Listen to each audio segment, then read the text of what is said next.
The sun is already warm when I open the shutters, a pale gold spilling over the tiled roofs of Pompeii. The air smells of damp stone and yesterday's bread, and beyond the walls, somewhere far off, a mule brays in protest at the morning's work. Our street is still half in shadow, the ruts in the paving stones holding last night's coolness like a secret.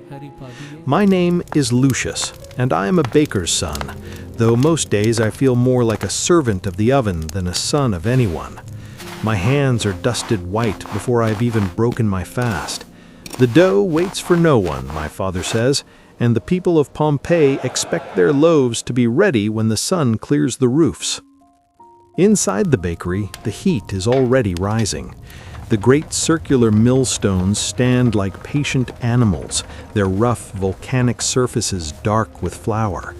I loop the harness over the shoulders of the donkey, who flicks his ears as if he too knows the path by heart.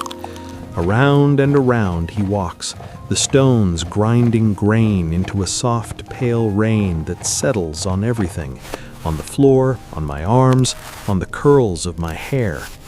The smell is thick, yeast, warm and sour, smoke from the banked coals, a faint tang of olive oil from yesterday's flatbreads.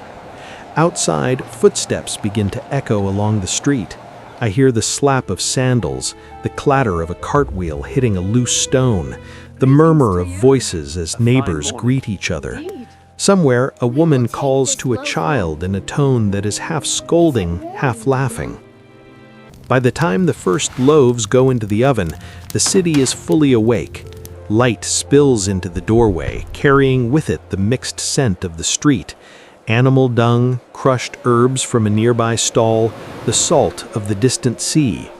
A vendor passes, calling out figs, fresh figs, his voice rising and falling like a song. A dog noses at our threshold, hopeful for crumbs, then trots on when none appear. Up to this point, my day is like any other. I shape the dough into round loaves, pressing the dividing lines into the top with practiced fingers so they will break easily when shared.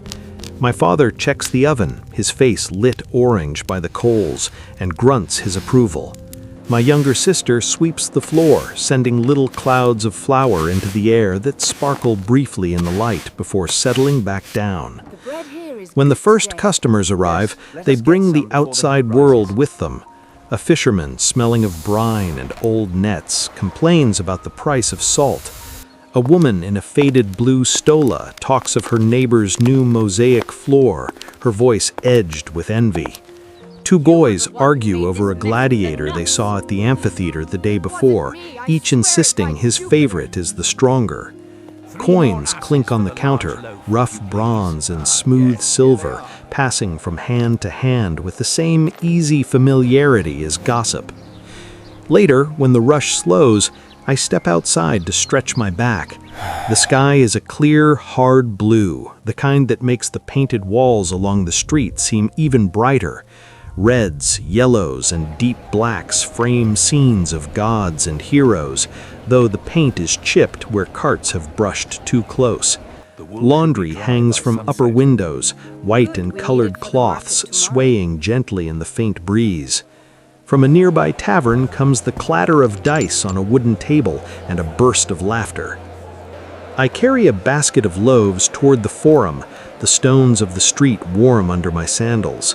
The forum is its usual confusion of sound and movement, traders calling out their wares, the low hum of bargaining, the occasional shout as someone pushes through the crowd too roughly. The smell here is stronger, spices from the east, fresh-cut meat from the butcher's stall, the sweet stickiness of honey cakes. Pigeons flutter and coo, darting in to peck at whatever falls. At the fountain, I pause to drink. The water runs clear from the carved stone spout, splashing into the basin with a steady, soothing rhythm. A woman beside me fills clay jugs, her bracelets chiming softly as she works. Overhead, the awnings stretched between buildings flap gently, casting shifting patterns of shade on the ground. In the distance, beyond the roofs and columns, The dark shape of the mountain rises, familiar and unmoving, like part of the sky itself. I deliver bread to a small house near the edge of the city, where a painter is at work on a wall. He stands on a low scaffold, brush in hand, adding a delicate line of red to a border of vines and birds. The smell of wet plaster mixes with the scent of bread in my basket.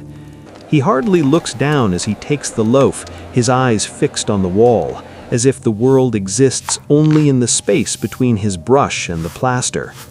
On my way back, I pass the baths. Steam curls lazily from the roof vents, and men in tunics linger outside, finishing conversations before they go in. Their voices drift into the street, talk of crops, of shipments delayed, of a minor dispute in the council. Nothing urgent, nothing that cannot wait until tomorrow. A boy runs past me, barefoot, chasing a rolling hoop, his laughter echoing off the stone. By midday, the heat presses down like a hand. I return to the bakery, where the oven's warmth turns the air thick and heavy. We work more slowly now, our movements economical, saving our strength. My father sends my sister to fetch water, and when she returns, we drink in turns from the same cup, the water cool and metallic on my tongue. Outside, the street noise softens as people retreat indoors to escape the sun. In the quiet of the early afternoon, the city seems to hold its breath. A fly buzzes lazily near the window. Dust motes drift in the shaft of light that cuts across the bakery floor. My father sits for a moment on a low stool, rubbing his knees, and tells me, as he often does, that one day the bakery will be mine. I nod, imagining the same walls, the same oven, the same daily rhythm stretching out ahead of me in a line I cannot see the end of. From here on, the hours move in their familiar pattern, but history will remember them differently. The loaves that cool on our wooden shelves will never be eaten. The dice that clatter on tavern tables will never finish their game. The painter's brush will dry mid-stroke, the line of red on the wall forever incomplete.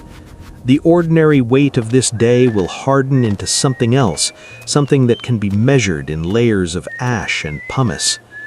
Evening will come, as it always does, with the lowering of shutters and the soft glow of lamps behind thin walls. Families will gather around simple meals, the smells of garlic and fish and wine mingling in the narrow streets. Voices will rise and fall, telling the same stories told 100 times before. Somewhere, a dog will bark at nothing in particular. Somewhere else, a child will fall asleep before the end of a tale. In the centuries that follow, the city's last morning will be uncovered piece by piece.